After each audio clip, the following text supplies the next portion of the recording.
चावल की बोरियों के फटने की आवाज उस सुबह शिवपुर मंडी में किसी गोली की तरह गूंजी।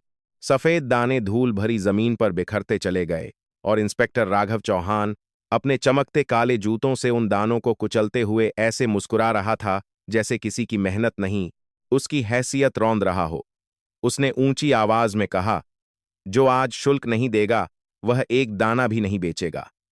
मंडी में मौजूद सैकड़ों लोगों ने यह सुना, पर किसी ने प्रतिक्रिया नहीं दी।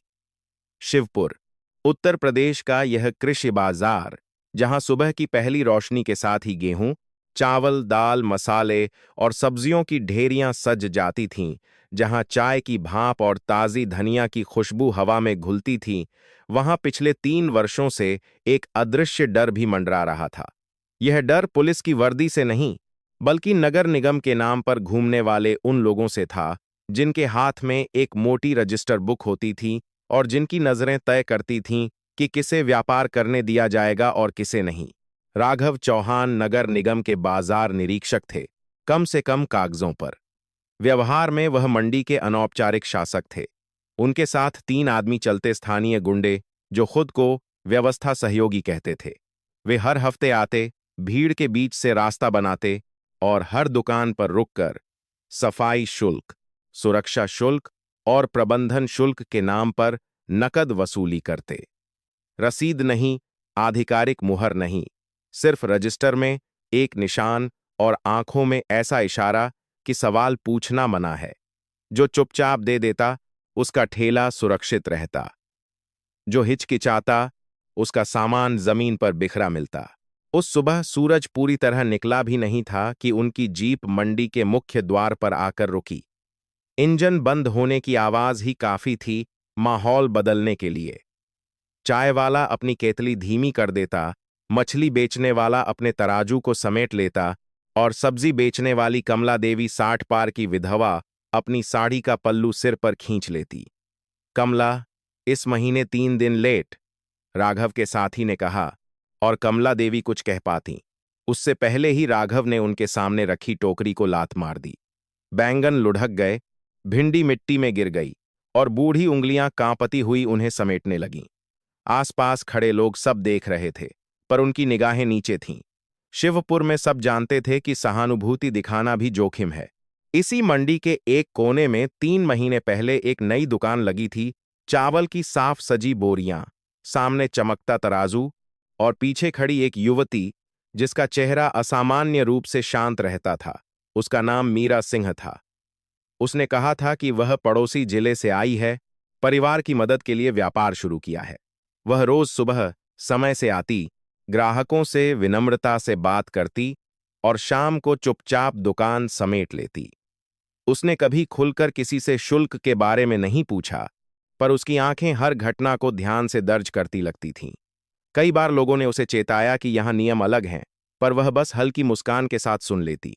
जब राघव उसकी दुकान के सामने रुका, उसने बोरियों को देखा जैसे कीमत आंक रहा हो। महीने का शुल्क, उसने संक्षेप में कहा। उसके पीछे खड़ा आदमी रजिस्टर खोल चुका था। आसपास के दुकानदारों ने सांस रोक ली। नई लड़की है, झुकेगी, सबको यही लगा। पर मीरा ने नीचे झुककर पैसे नहीं निकाले। उसने सीधा देखा और स्पष्ट आवाज में पूछा, कृपया बताइए, यह शुल्क किस सरकारी नियम के तहत लिया जा रहा है? यह सवाल हवा में ऐसे ठहरा जैसे किसी ने समय रोक दिया हो। पास खड़ा चाय वाला कब गिरा बैठा। कमला देवी ने एक पल को सिर उठाया, फिर तुरंत झुका लिया। राघव ने पहले हंसने की कोशिश की, जैसे यह मजाक हो, नहीं हो, इसीलिए समझ नहीं रही। उसने कहा, यहां व्यवस्था बनाए रखने का खर्च होता है। मीरा ने दोबारा पूछा, इस बार धीमे पर उतनी ही स्पष्ट आवाज में, क्या आप संबंधित अधिसूचना दिखा सकते हैं? राघव की मुस्कान पतली हो गई। उसे आदत नहीं थी कि कोई आंख मिलाकर बात करे। उसने मेज पर मुट्ठी मारी, बहुत सवाल करती हो, काम करना है तो नियम मानो। उसके साथियों में से एक आगे बढ़ा, साहब, इसे दफ्तर ले चलते हैं, समझ जाएगी। यह वाक्य सुनते ही मंडी में हलचल हुई, पर आवाज नहीं। मीरा ने एक क्षण के लिए चारों ओर देखा। डरे हुए चेहरे, झुकी हुई निगाहें और 3 साल से जमा खामोशी। चलो, राघव ने आदेश दिया। उसने मीरा का हाथ पकड़ने की कोशिश की, पर उसने स्वयं कदम आगे बढ़ा दिए। उसकी चाल में घबराहट नहीं थी। यह देखकर राघव को क्षण भर के लिए असहजता हुई, पर उसने उसे छुपा लिया। मंडी के पीछे छोटा सा प्रशासनिक कमरा था। पीली दीवारें, छत का पंखा और कोने में भगवान गणेश की मूर्ति। यही वह जगह थी जहां कई लोगों से कागज पर हस्ताक्षर करवाए गए थे। अंदर पहुंचकर दरवाजा बंद हुआ। राघव ने कुर्सी खींची और कागज सामने रखा। अवैध बाधा और सरकारी कार्य में हस्तक्षेप।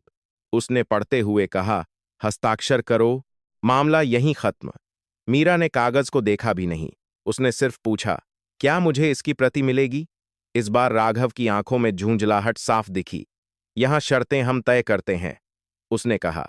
उसी समय बाहर से एक युवा कर्मचारी ने दस्तक दी। सर, इनका पहचान पत्र सिस्टम में दर्ज कर दूं? राघव ने लापरवाही से इशारा किया। कर दो। कर्मचारी पहचान पत्र लेकर बाहर गया। कमरे में कुछ पल के लिए सन्नाटा छा गया। राघव ने मीरा को घूरते हुए कहा, तुम्हें लगता है कोई बचाने आएगा? मीरा ने शांत स्वर में उत्तर दिया, मुझे किसी के आने की प्रतीक्षा नहीं। कुछ ही क्षण बाद बाहर से कुर्सी खिसकने की तेज आवाज आई। फिर घबराई हुई आवाज, सर, जरा बाहर आइए। राघव ने भौहें सिकोड़ते हुए दरवाजा खोला। कंप्यूटर स्क्रीन पर लाल रंग का चेतावनी संकेत चमक रहा था। डेटा स्वतः उच्च स्तर पर प्रेषित हो चुका था। मीरा सिंह, विजिलेंस सेल, रक्षा मंत्रालय, उत्तरी कमान से संबद्ध अधिकारी। राघव की उंगलियां एक पल को सुन्न हो गईं। उसके पीछे खड़े आदमी ने फुसफुसाकर कहा, यह मजाक है क्या? कर्मचारी ने कांपती आवाज में कहा, सर, सिस्टम ने सीधे राज्य और सैन्य प्राधिकरण को सूचना भेज दी है। राघव ने कमरे के भीतर बैठी मीरा की ओर देखा। वह उसी शांति से बैठी थी जैसे मंडी में खड़ी थी। पहली बार उसे महसूस हुआ कि हालात उसके नियंत्रण में नहीं रहे।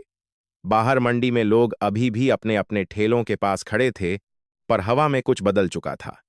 यह सिर्फ एक सवाल नहीं था, यह उस डर की दरार थी जो 3 साल से जमा था, और उस दरार से अब रोशनी अंदर आने वाली थी। दरवाजे के बाहर खड़े कर्मचारी की उंगलियां अब भी कीबोर्ड पर जमी हुई थीं। स्क्रीन पर चमकती लाल चेतावनी जैसे पूरे कमरे की हवा को भारी बना रही थी। और राघव चौहान पहली बार समझ नहीं पा रहा था कि उसके चेहरे पर गुस्सा लाए या डर छिपाए। उसने तेजी से स्क्रीन के पास झुककर विवरण पढ़ा, फिर गर्दन मोड़कर मीरा की ओर देखा, जो अंदर उसी कुर्सी पर शांत बैठी थी, जैसे उसे पता था कि यह क्षण आएगा और उसे कोई जल्दी नहीं थी। यह सिस्टम की गलती है, राघव बुदबुदाया, पर उसकी आवाज में पहले जैसा आत्मविश्वास नहीं था। कर्मचारी ने धीमे स्वर में कहा, सर, ऑटो अलर्ट चला गया है, स्टेट विजिलेंस और नॉर्दर्न कमांड दोनों को। यह सुनते ही पीछे खड़े दोनों साथी एक दूसरे को देखने लगे, जैसे अचानक उन्हें एहसास हुआ हो कि जिस खेल को वे रोज खेलते थे, उसमें नियम अब बदल चुके हैं। राघव ने खुद को संभालने की कोशिश की। वह वापस कमरे में आया और दरवाजा जोर से बंद कर दिया, मानो बाहर की सच्चाई को रोक सकता हो। उसने मेज पर हाथ पटका और मीरा के सामने खड़ा हो गया। तुमने जानबूझकर किया यह? उसकी आवाज में अब गुस्से से ज्यादा घबराहट थी। मीरा ने उसकी ओर देखा, आंखों में वही स्थिरता। मैंने सिर्फ पहचान पत्र दिया है, बाकी काम आपके सिस्टम ने किया। यह उत्तर सरल था, पर उसमें छिपा अर्थ गहरा था। कमरे में पंखे की आवाज असामान्य रूप से तेज सुनाई दे रही थी। बाहर से फोन की घंटी बजी, फिर दूसरी, फिर तीसरी। शिवपुर मंडी के प्रशासनिक दफ्तर में शायद ही कभी एक साथ इतने फोन बजे हों। राघव ने अपने साथी को इशारा किया, किसी को अंदर मत आने देना। लेकिन कुछ ही क्षण बाद दरवाजे पर जोर की दस्तक हुई। सर, जिला कार्यालय से कॉल है, कर्मचारी ने कहा। राघव ने फोन उठाया। दूसरी तरफ की आवाज सख्त और औपचारिक थी। इंस्पेक्टर चौहान, हमें आपके दफ्तर से अलर्ट मिला है। संबंधित व्यक्ति को तत्काल सुरक्षित रखें। हम टीम भेज रहे हैं। किसी भी रिकॉर्ड को नष्ट करने की कोशिश न करें। फोन कट गया। राघव के चेहरे का रंग बदल चुका था। उसके साथी ने फुसफुसाकर कहा, sir, register, cash box. Raghav ने उसे घूरा। कोई कुछ नहीं छुएगा। मीरा अब भी शांत थी। उसने कमरे के कोने में रखी गणेश प्रतिमा पर एक क्षण के लिए नजर डाली, फिर बोली, 3 साल से यह चल रहा है ना? राघव ने कोई उत्तर नहीं दिया। उसके माथे पर पसीना साफ दिख रहा था। बाहर मंडी में खबर फैलने लगी थी कि दफ्तर में कुछ बड़ा हुआ है। दुकानदारों के बीच धीमी फुसफुसाहट थी। कमला देवी ने पहली बार सिर उठाकर प्रशासनिक कमरे की ओर देखा। उनकी आंखों में डर के साथ उम्मीद की हल्की रेखा भी थी। कुछ ही देर में 2 सरकारी गाड़ियां मंडी के मुख्य द्वार पर आकर रुकीं। सायरन नहीं, पर नंबर प्लेट और साथ आए अधिकारियों की गंभीरता ही काफी थी माहौल बदलने के लिए। जिला प्रशासन और विजिलेंस विभाग के अधिकारी अंदर आए। उनके कदम नापे हुए थे, चेहरों पर औपचारिक कठोरता। राघव ने उन्हें देखकर मुस्कुराने की कोशिश की, पर वह मुस्कान बन नहीं पाई। यह सब एक गलतफहमी है, उसने कहा, पर अधिकारी ने उसे रोका। पहले दस्तावेज दिखाइए। कमरे में माहौल पूरी तरह बदल चुका था। जो जगह कुछ मिनट पहले डर का केंद्र थी, अब जांच का केंद्र बन चुकी थी। रजिस्टर खोले गए, कंप्यूटर जब्त किया गया, कैश बॉक्स की गिनती शुरू हुई। हर पन्ने पर हाथ से लिखी रकम, बिना रसीद की, प्रविष्टियां, तिथियां और नाम। एक अधिकारी ने धीमे स्वर में कहा, 3 साल में लगभग 3 करोड़ रुपए। दूसरे ने पूछा, यह राशि सरकारी खाते में क्यों नहीं है? राघव के पास जवाब नहीं था। उसके साथी अब खामोश थे, जैसे उन्हें पहली बार समझ आया हो कि यह खेल खत्म हो चुका है। मीरा को बाहर बुलाया गया। एक वरिष्ठ अधिकारी ने सम्मान से सिर हिलाया, मैम, हमें आपके इनपुट मिल गए हैं। मंडी में खड़े लोग यह दृश्य देख रहे थे, वही लोग जो सुबह तक सिर झुकाकर खड़े थे। आज उनकी आंखों में आश्चर्य था। मीरा ने शांत स्वर में कहा, कृपया सुनिश्चित करें कि किसी भी दुकानदार को नुकसान न पहुंचे। अधिकारी ने आश्वासन दिया। राघव को कुर्सी से उठाया गया। अभी औपचारिक गिरफ्तारी नहीं हुई थी, पर उसके हाथ से शक्ति की पकड़ छूट चुकी थी। वह दरवाजे के पास खड़ा था, वही दरवाजा जहां से वह रोज दूसरों को अंदर घसीटता था। अब उसके पीछे खड़े अधिकारी उसे निर्देश दे रहे थे। बाहर मंडी में हवा अलग थी, अब भी शोर कम था, पर उस सन्नाटे में भय की जगह प्रतीक्षा थी। लोग देख रहे थे कि क्या सचमुच कुछ बदलेगा। सूरज अब पूरी तरह निकल चुका था। उसकी रोशनी प्रशासनिक कमरे की धूल भरी खिड़की से अंदर आ रही थी। राघव ने एक बार फिर मीरा की ओर देखा, जैसे कुछ कहना चाहता हो, पर शब्द नहीं मिले। मीरा ने सिर्फ इतना कहा, कानून हमेशा मौजूद था, बस किसी को उसे याद दिलाना था। यह वाक्य कमरे में गूंजा नहीं, पर असर गहरा छोड़ गया। जांच टीम ने सभी दस्तावेज सील कर दिए। कंप्यूटर हार्ड ड्राइव निकाली गई, मोबाइल फोन जब्त हुए। हर कदम विधि के अनुसार, हर प्रक्रिया दर्ज की गई। मंडी के बाहर खड़े बच्चों ने पहली बार उन लोगों को घबराया हुआ देखा जिनसे वे डरते थे। कमला देवी ने अपने बिखरे बैंगन समेटे और धीरे से कहा, शायद अब हमें डरकर नहीं बेचना पड़ेगा। अध्याय का अंत किसी शोर से नहीं, बल्कि एक धीमी पर निर्णायक बदलाव से हुआ। शिवपुर मंडी की हवा में अब भी धूल थी, पर उसमें पहली बार उम्मीद का हल्का स्वाद भी घुल गया था। और उस छोटे से प्रशासनिक कमरे में, जहां वर्षों से अन्याय लिखे गए थे, आज पहली बार कानून ने खुद को दर्ज किया था। शिवपुर मंडी के ऊपर उस दोपहर धूप कुछ अलग तरह से गिर रही थी, जैसे वर्षों से जमी धूल को उजागर करने आई हो। प्रशासनिक कमरे के बाहर अब सिर्फ जिला अधिकारियों की मौजूदगी नहीं थी, बल्कि राज्य सतर्कता विभाग, लेखा निरीक्षण इकाई और रक्षा मंत्रालय की समन्वय शाखा के प्रतिनिधि भी पहुंच चुके थे। कुछ ही घंटों में वह छोटा सा कमरा, जहां कभी लोगों से जबरन हस्ताक्षर करवाए जाते थे, अब एक अस्थायी जांच केंद्र बन चुका था। हर टेबल पर फाइलें खुली थीं, हर कागज को नंबर दिया जा रहा था और हर डिजिटल डिवाइस को सबूत की तरह सील किया जा रहा था। इंस्पेक्टर राघव चौहान एक कोने में खड़ा था। उसके चेहरे पर पहली बार वह भाव था जो शक्ति छिन जाने के बाद आता है, खालीपन और अविश्वास का मिश्रण। उसके साथी अब उससे नजरें चुरा रहे थे, जैसे वे अचानक समझ गए हों कि साझा अपराध में भी हर कोई अंत में अकेला पड़ सकता है। मीरा सिंह को एक अलग कमरे में बैठाया गया था, जहां एक वरिष्ठ अधिकारी उनसे औपचारिक बातचीत कर रहे थे। आपने 3 महीने से निगरानी की? अधिकारी ने पूछा। मीरा ने सिर हिलाया, जी। वीडियो रिकॉर्डिंग, ऑडियो क्लिप, लेन देन की अनुमानित गणना सब व्यवस्थित है। उसने अपना छोटा सा पेन ड्राइव आगे बढ़ाया। अधिकारी ने उसे सावधानी से लिया, जैसे वह कोई साधारण उपकरण नहीं बल्कि सच का संचित भार हो। आपको अंदाजा था कि वे आपको हिरासत में लेंगे? उन्होंने पूछा। मीरा ने शांत स्वर में कहा, संभावना थी, पर कई बार सच्चाई को सामने लाने के लिए सामने खड़ा होना पड़ता है।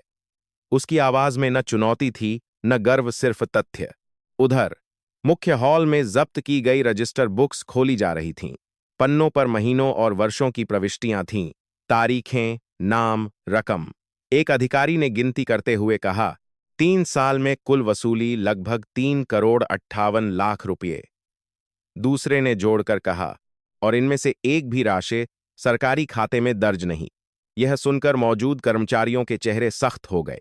मामला अब सिर्फ स्थानीय भ्रष्टाचार का नहीं, संगठित आर्थिक अपराध का रूप ले चुका था। इसी बीच फोन लगातार बज रहे थे। लखनऊ स्थित राज्य मुख्यालय से निर्देश आ रहे थे। जिला मजिस्ट्रेट स्वयं स्थल पर पहुंचने वाले थे। मीडिया को अभी आधिकारिक जानकारी नहीं दी गई थी, पर खबर रिस रही थी। मंडी के बाहर लोग समूहों में खड़े फुसफुसा रहे थे। किसी ने कहा, पहली बार। किसी ने सवाल किया। किसी और ने जोड़ा, शायद अब सचमुच बदलाव आए। राघव को अस्थायी रूप से एक अलग कक्ष में बैठाया गया। उससे प्रारंभिक पूछताछ शुरू हुई। यह राशि कहाँ जाती थी? एक अधिकारी ने पूछा। राघव ने पहले चुप्पी साधी, फिर बोला, व्यवस्था बनाए रखने में खर्च होती थी। अधिकारी ने सामने एक बैंक स्टेटमेंट रखा। यह आपके रिश्तेदार के खाते में मासिक जमा राशि है, और यह वही तिथियां हैं जिन दिनों वसूली अधिक हुई। राघव के पास उत्तर नहीं था। उसका मौन अब बचाव नहीं, स्वीकारोक्ति जैसा लग रहा था। मीरा को मुख्य कक्ष में बुलाया गया। जिला मजिस्ट्रेट आ चुके थे। उन्होंने औपचारिक अभिवादन के बाद कहा, आपकी पहचान और नियुक्ति की पुष्टि हो चुकी है। हम पूर्ण सहयोग करेंगे। मीरा ने केवल इतना कहा, मेरी प्राथमिकता है कि निर्दोष दुकानदारों को किसी प्रकार की प्रताड़ना न हो। यह वाक्य सुनकर कई अधिकारियों ने एक दूसरे की ओर देखा। सिस्टम के भीतर से आई अधिकारी की यह स्पष्टता उल्लेखनीय थी। तभी एक और महत्वपूर्ण खुलासा हुआ। जब्त किए गए एक मोबाइल फोन में संदेशों की श्रृंखला मिली। राशि के बंटवारे का उल्लेख, उच्च अधिकारियों को हिस्सेदारी और आगामी निरीक्षण से पहले साफ सफाई के निर्देश। यह केवल मंडी तक सीमित नहीं था।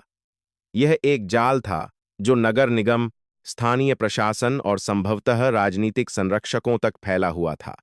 जांच अधिकारी ने धीमे स्वर में कहा, यह मामला राज्य स्तर से ऊपर जाएगा। बाहर मंडी में शाम ढलने लगी थी। लोग अब भी ठेलों के पास थे, पर आज बिक्री गौण थी, चर्चा प्रधान। कमला देवी अपने ठेले के पास बैठी थीं। उनकी आंखों में नमी थी, पर डर कम था। मैंने सोचा था मेरी उम्र में कुछ नहीं बदलेगा, उन्होंने बगल वाली दुकानदार से कहा, पर शायद भगवान ने आज सुन ली। उनके शब्दों में आस्था और राहत दोनों थे। अंदर जांच की गति बढ़ती जा रही थी। कंप्यूटर हार्ड ड्राइव से डेटा निकाला जा रहा था। कई फाइलें पासवर्ड से सुरक्षित थीं, पर साइबर टीम उन्हें खोलने में लगी थी। प्रत्येक डिजिटल प्रविष्टि अब संभावित सबूत थी। राघव के साथी अलग अलग कमरों में बैठाए गए थे। उनमें से एक ने दबाव में स्वीकार किया कि मासिक संग्रह का 1% ऊपर भेजा जाता था। नाम अभी स्पष्ट नहीं थे, पर दिशा स्पष्ट थी। जिला मजिस्ट्रेट ने आदेश दिया कि मंडी के सभी आधिकारिक खातों की तत्काल ऑडिट हो। साथ ही पिछले 3 वर्षों के लाइसेंस नवीनीकरण और शुल्क संरचना की समीक्षा की जाए।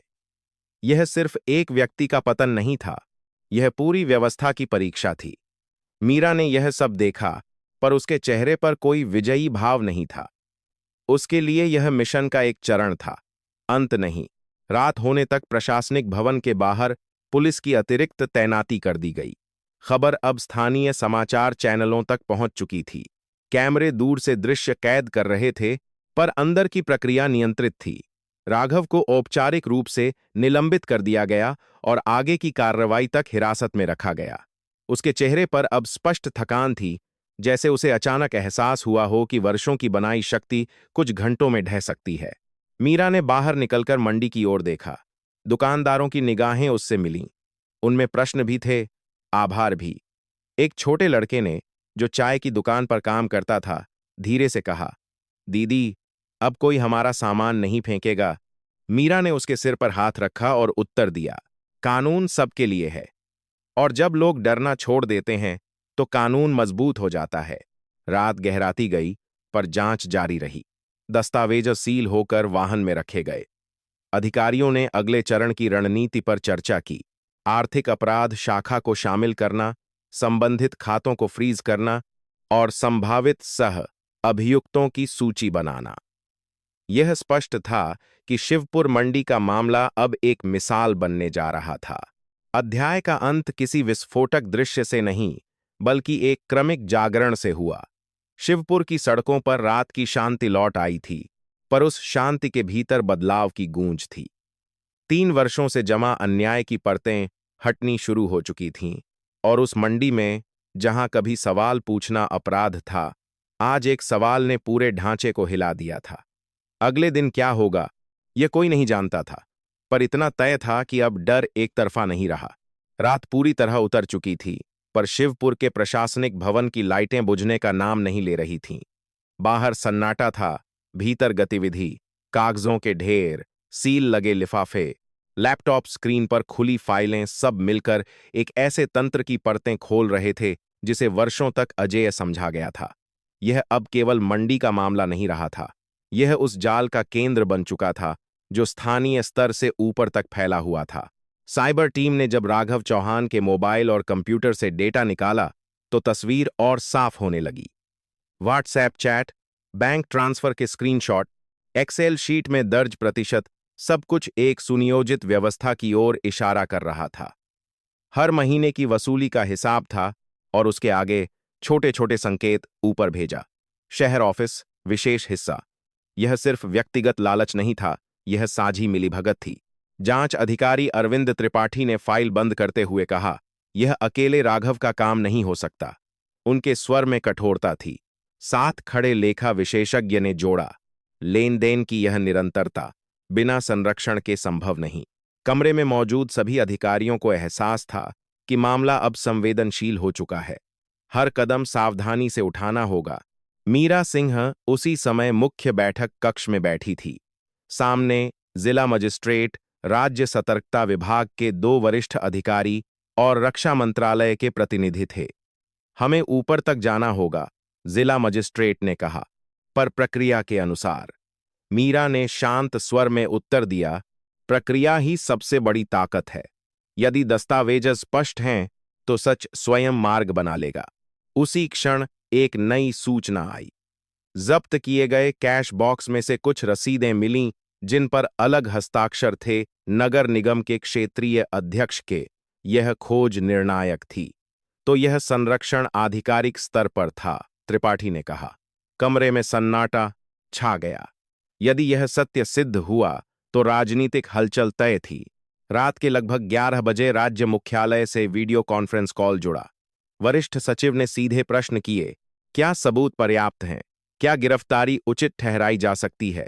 जांच टीम ने क्रमवार प्रस्तुति दी, वसूली का लेखा, बैंक ट्रांसफर, चैट रिकॉर्ड और मीरा द्वारा प्रदान किया गया 3 महीने का गुप्त दस्तावेजीकरण। सचिव ने अंत में कहा, तुरंत प्रभाव से संबंधित अधिकारियों को निलंबित करें, आर्थिक अपराध शाखा को शामिल करें, मीडिया को नियंत्रित बयान जारी करें। शिवपुर मंडी के बाहर इस बीच हल्की भीड़ जमा हो चुकी थी। लोग दूर से प्रशासनिक भवन की रोशनी देख रहे थे। किसी ने फुसफुसाकर कहा, लगता है ऊपर तक बात गई है। किसी ने जोड़ा, अब पीछे नहीं हटेंगे। वर्षों की चुप्पी अब जिज्ञासा में बदल रही थी। राघव को औपचारिक रूप से गिरफ्तार कर लिया गया। जब उसे बाहर लाया गया, उसकी कलाई में हथकड़ी की धातु की आवाज स्पष्ट सुनाई दी। वही मंडी जहां वह रोज दूसरों को डराता था, अब उसकी निगाहों से बच नहीं रही थी। कुछ लोगों ने उसे देखा, पर किसी ने उपहास नहीं किया। यह क्षण बदले का नहीं, परिणाम का था। अगले चरण में नगर निगम के क्षेत्रीय अध्यक्ष के घर पर छापा पड़ा। तड़के सुबह टीम वहां पहुंची। दस्तावेज, संपत्ति के कागज और कई नकद पैकेट बरामद हुए। एक अलमारी के भीतर छिपी डायरी में मासिक प्रविष्टियां थीं, मंडी संग्रह, विशेष वितरण। यह प्रमाण निर्णायक था। अध्यक्ष को भी हिरासत में लिया गया। शहर में हलचल तेज हो गई। स्थानीय समाचार चैनलों ने शिवपुर मंडी घोटाला शीर्षक चलाना शुरू कर दिया, पर प्रशासन ने सावधानी बरती, अधूरी जानकारी प्रसारित न हो। आधिकारिक प्रेस नोट जारी हुआ, वसूली अनियमितताओं की जांच जारी है। दोषियों पर कठोर कार्रवाई होगी। मीरा को अब सार्वजनिक रूप से सामने नहीं लाया गया। उनकी पहचान सीमित दायरे में ही रखी गई। पर मंडी के लोग जानते थे कि परिवर्तन की शुरुआत किसने की। कमला देवी ने अपने ठेले पर बैठते हुए कहा, उस लड़की ने सिर्फ सवाल पूछा था। उनके स्वर में गर्व था। जांच का दायरा और विस्तृत हुआ। पिछले 3 वर्षों के सभी लाइसेंस नवीनीकरण की समीक्षा शुरू हुई। कई दुकानदारों ने गवाही देने की इच्छा जताई। पहले जो लोग बोलने से डरते थे, अब आगे आ रहे थे। एक युवा व्यापारी ने कहा, हम हर महीने भुगतान करते थे, पर हमें कभी रसीद नहीं मिली। उसकी आवाज में अब भय कम था। आर्थिक अपराध शाखा की टीम ने बैंक खातों को फ्रीज कर दिया। संदिग्ध लेन देन पर रोक लगा दी गई। कुछ खातों में अचानक जमा बड़ी राशियां मिलीं, जो मंडी वसूली के दिनों से मेल खाती थीं। यह पैटर्न स्पष्ट था। जिला मजिस्ट्रेट ने एक विशेष ऑडिट समिति गठित की। समिति को 30 दिनों में पूर्ण रिपोर्ट प्रस्तुत करनी थी। साथ ही मंडी में अस्थायी निगरानी दल नियुक्त किया गया, ताकि व्यापार सामान्य रूप से चलता रहे और किसी को प्रताड़ना न हो।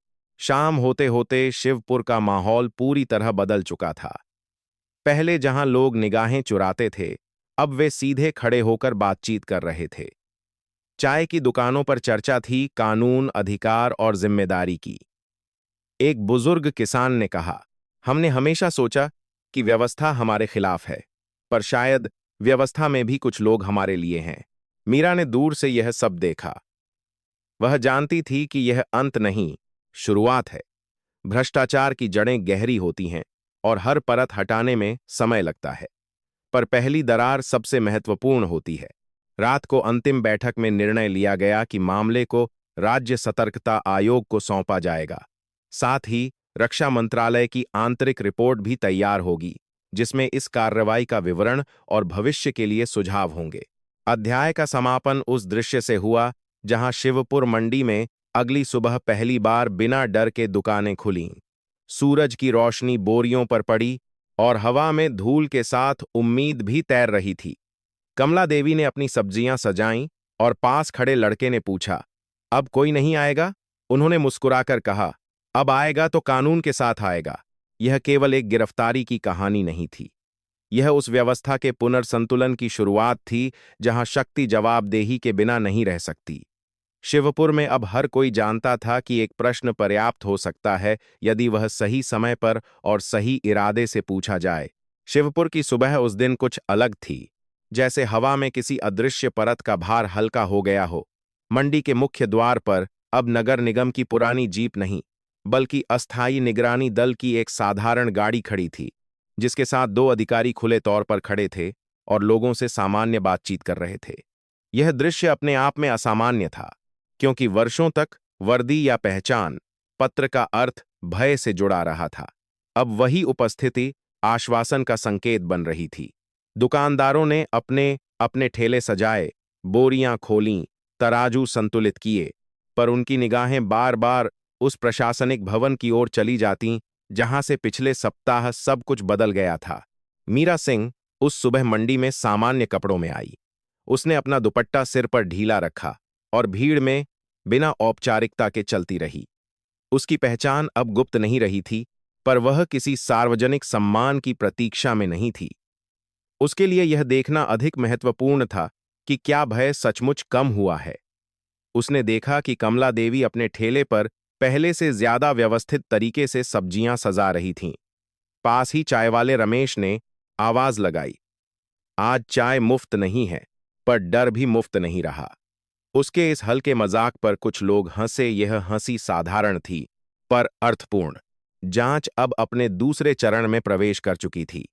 आर्थिक अपराध शाखा ने प्राथमिक रिपोर्ट तैयार की थी। उसमें स्पष्ट लिखा था कि पिछले 3 वर्षों में अवैध वसूली का नेटवर्क मंडी से आगे नगर निगम के अन्य बाजारों तक फैला था। शिवपुर सिर्फ पहला खुला अध्याय था। राज्य सतर्कता आयोग ने आधिकारिक नोटिस जारी किए और कई अधिकारियों को पूछताछ के लिए तलब किया गया।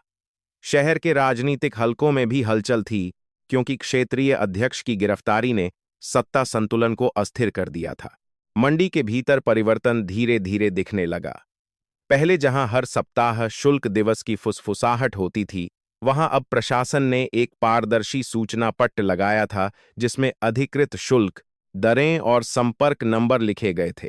पहली बार दुकानदारों को पता चला कि वैध शुल्क कितना कम था और जो वे दे रहे थे वह उससे कई गुना अधिक करा था। यह तथ्य स्वयं में एक खुलासा था। कई लोगों ने आपस में तुलना की, हिसाब लगाया और समझा कि वर्षों से उनकी चुप्पी कितनी महंगी रही। मीरा ने जिला मजिस्ट्रेट से मुलाकात की। बैठक में चर्चा हुई कि मंडी में स्थायी शिकायत प्रकोष्ठ स्थापित किया जाए, जहां लोग बिना डर अपनी बात रख सकें। विश्वास बनाना समय लेगा, मजिस्ट्रेट ने कहा। मीरा ने उत्तर दिया, विश्वास का आधार पारदर्शिता है। जब लोग प्रक्रिया देखेंगे, तभी वे भरोसा करेंगे।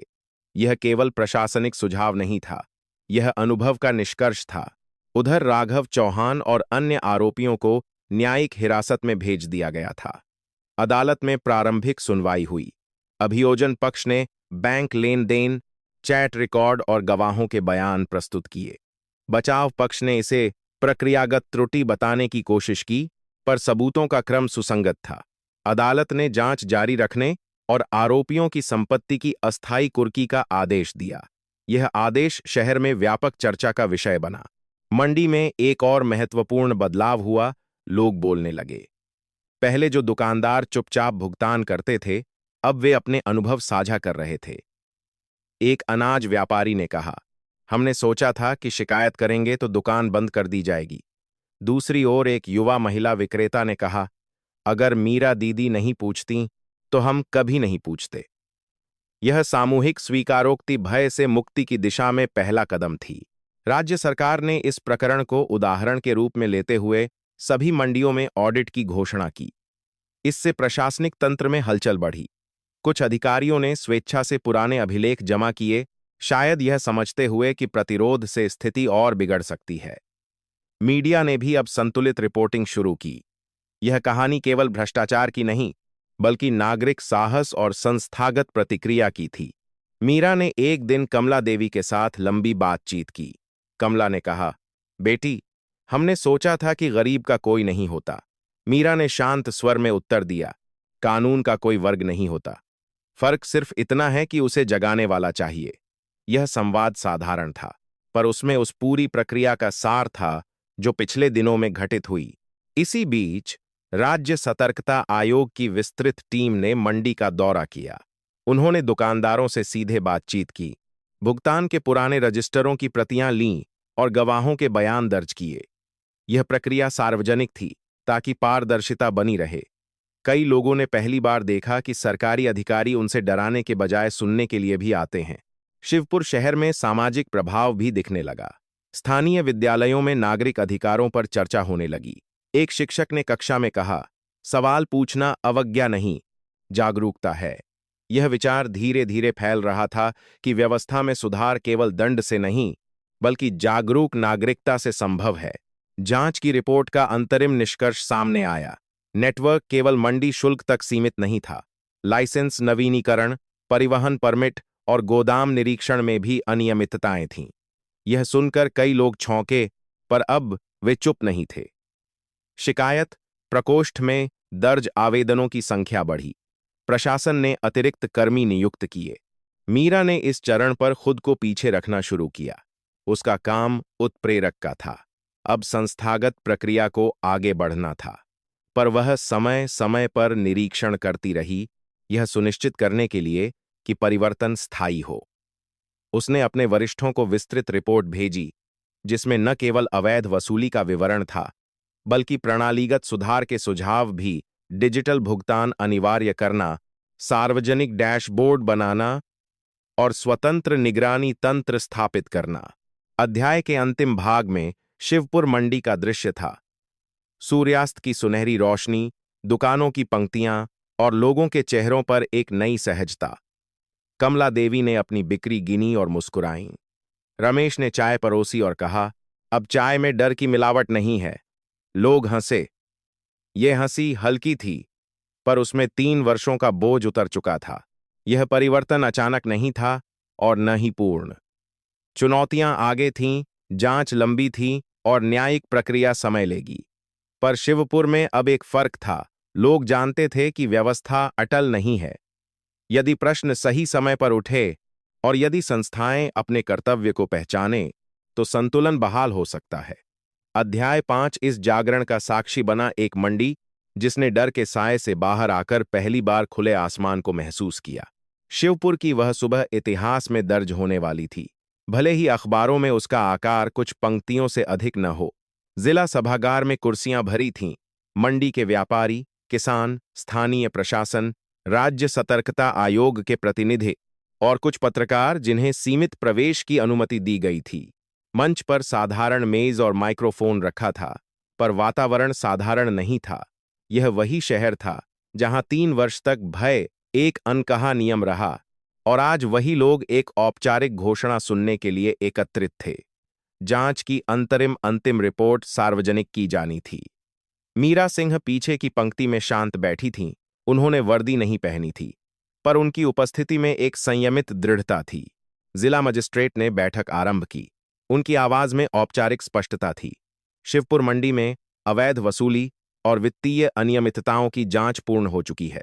रिपोर्ट के अनुसार पिछले 3 वर्षों में संगठित रूप से लगभग 3 करोड़ 58 लाख रुपये की अवैध वसूली की गई।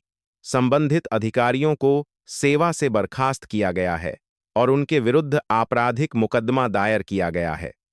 सभागार में धीमी फुसफुसाहट हुई, पर यह भय की नहीं, तथ्य की प्रतिक्रिया थी।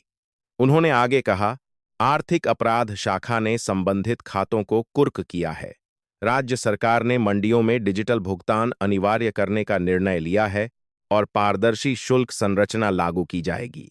यह घोषणा केवल प्रशासनिक कार्रवाई नहीं थी, यह उस विश्वास की पुनर्स्थापना थी जो टूट चुका था। कमला देवी पहली पंक्ति में बैठी थीं। उनके हाथ कांप रहे थे, पर इस बार भय से नहीं। उन्होंने अपने पड़ोसी से धीमे स्वर में कहा, इतने साल बाद किसी ने सुना। पास बैठे युवा व्यापारी ने जोड़ा, और किसी ने बोलने की हिम्मत की। दोनों की निगाहें अनायास पीछे की ओर गईं, जहां मीरा शांत बैठी थीं। रिपोर्ट में एक और महत्वपूर्ण बिंदु था, प्रणालीगत सुधार। जिला मजिस्ट्रेट ने बताया कि एक स्थायी नागरिक निगरानी समिति बनाई जाएगी, जिसमें मंडी के प्रतिनिधि भी शामिल होंगे। प्रत्येक लेन देन ऑनलाइन दर्ज होगा और हर शुल्क की रसीद तत्काल उपलब्ध होगी। शिकायत निवारण प्रकोष्ठ 24 घंटे सक्रिय रहेगा। यह घोषणाएं तकनीकी लग सकती थीं, पर शिवपुर के लोगों के लिए यह सुरक्षा का वचन था। इसके बाद राज्य सतर्कता आयोग के प्रतिनिधि ने कहा, यह मामला केवल दंड का नहीं, सुधार का है। यदि किसी प्रणाली में भय स्थापित हो जाए तो भ्रष्टाचार पनपता है। यदि प्रश्न पूछने की संस्कृति विकसित हो तो जवाबदेही मजबूत होती है। सभागार में तालियां बजीं, धीमी फिर तीव्र। यह तालियां किसी व्यक्ति के लिए नहीं, एक विचार के लिए थीं। अदालत में भी समानांतर प्रक्रिया जारी थी। राघव चौहान और अन्य आरोपियों के विरुद्ध आरोप पत्र दायर हो चुका था। अभियोजन पक्ष ने सबूतों का विस्तृत ब्यौरा प्रस्तुत किया। बैंक स्टेटमेंट, डिजिटल संदेश, गवाहों के बयान। अदालत ने सुनवाई की तिथि निर्धारित की और अभियुक्तों की जमानत याचिका पर विचार लंबित रखा। यह न्यायिक प्रक्रिया लंबी हो सकती थी, पर दिशा स्पष्ट थी। सभा के अंत में जिला मजिस्ट्रेट ने अप्रत्याशित रूप से मीरा को मंच पर आमंत्रित किया। वह कुछ क्षण के लिए ठहरीं, फिर उठीं और आगे बढ़ीं। माइक्रोफोन के सामने खड़ी होकर उन्होंने भीड़ की ओर देखा। वे चेहरे जो कभी झुके रहते थे, आज सीधे थे। उन्होंने कहा, मैंने जो किया वह किसी व्यक्तिगत कारण से नहीं था, यह मेरा कर्तव्य था। पर कर्तव्य तभी सार्थक होता है जब समाज उसका साथ दे। उनका स्वर ऊंचा नहीं था, पर हर शब्द स्पष्ट था। कानून किसी एक वर्ग के लिए नहीं है, वह सबके लिए है। फर्क केवल इतना है कि उसे याद दिलाने की आवश्यकता होती है। सभा में सन्नाटा छा गया। फिर उन्होंने आगे कहा, डर स्वाभाविक है, पर स्थायी नहीं। यदि हम प्रश्न पूछना सीखें और प्रक्रिया पर भरोसा रखें तो परिवर्तन संभव है। तालियां फिर बजीं, इस बार लंबी। सभा समाप्त होने के बाद बाहर मंडी में उत्सव जैसा दृश्य नहीं था, पर एक स्थिर संतोष था। लोग अपने अपने ठेलों की ओर लौटे। व्यापार सामान्य रूप से चलने लगा, पर आज की सामान्यता अलग थी। यह विवशता नहीं, चयन की सामान्यता थी। कमला देवी ने अपनी सब्जियां तौलीं और ग्राहक से मुस्कुराकर कहा, अब रसीद मिलेगी। ग्राहक ने भी मुस्कुराकर उत्तर दिया, और डर नहीं मिलेगा। शहर के विद्यालयों में नागरिक अधिकारों पर कार्यशालाएं आयोजित होने लगीं। प्रशासन ने स्थानीय रेडियो पर कार्यक्रम प्रसारित किया। आपके अधिकार, आपकी आवाज। यह पहल केवल शिवपुर तक सीमित नहीं रही। राज्य के अन्य जिलों ने भी समान मॉडल अपनाने का निर्णय लिया। एक घटना से उत्पन्न सुधार व्यापक दिशा लेने लगा। मीरा कुछ दिनों बाद शिवपुर से लौटने वाली थीं। स्टेशन पर खड़ी ट्रेन की सीटी के बीच उन्होंने आखिरी बार मंडी की ओर देखा। वहां धूल थी, आवाजें थीं, मोलभाव था। जीवन अपनी लय में लौट आया था। पर इस लय में अब आत्मसम्मान की ध्वनि भी शामिल थी। एक छोटा लड़का जो चाय की दुकान पर काम करता था, उनके पास दौड़ता आया और बोला, दीदी, फिर आएंगी। मीरा ने मुस्कुराकर कहा, जब भी जरूरत होगी। यह उत्तरवादा नहीं, जिम्मेदारी था। ट्रेन चल पड़ी। शिवपुर पीछे छूटता गया, पर उसकी कहानी वहीं नहीं रुकी। राज्य सतर्कता आयोग की अंतिम रिपोर्ट विधानसभा में प्रस्तुत की गई। उसमें सिफारिश की गई कि सभी मंडियों में डिजिटल निगरानी और स्वतंत्र ऑडिट अनिवार्य हों। सरकार ने इसे स्वीकार किया। यह प्रशासनिक सुधार की दिशा में एक महत्वपूर्ण कदम था। समापन में शिवपुर की मंडी का दृश्य फिर सामने आता है। सूर्यास्त की रोशनी में चमकती बोरियां, चाय की भाप और बातचीत की सहजता। कमला देवी अब पहले की तरह सिर झुकाकर नहीं बैठतीं। युवा व्यापारी अपने खातों को ऑनलाइन दर्ज करते हैं। और सबसे महत्वपूर्ण, लोग जानते हैं कि प्रश्न पूछना उनका अधिकार है। यह कहानी किसी एक व्यक्ति की विजय नहीं, सामूहिक जागरण की कथा है। एक प्रश्न ने एक तंत्र को आईना दिखाया। एक पहचान पत्र ने एक नेटवर्क को उजागर किया। और एक समुदाय ने सीखा कि भय से बाहर निकलना संभव है। यदि यह कथा आपको कुछ सोचने पर मजबूर करती है, यदि आपको लगता है कि जवाबदेही और साहस समाज को बदल सकते हैं, तो इसे अपने विचारों में संजोएं, अपने आसपास देखें, अपने अधिकार जानें, और जब आवश्यक हो, प्रश्न पूछने से न डरें। और यदि आप ऐसी कहानियां सुनना चाहते हैं जो व्यवस्था, साहस और न्याय की परतें खोलती हैं, तो इस यात्रा का हिस्सा बने रहें। अपनी प्रतिक्रिया साझा करें, अपने विचार लिखें और इस संवाद को आगे बढ़ाएं। क्योंकि परिवर्तन केवल एक घटना से नहीं, निरंतर जागरूकता से आता है।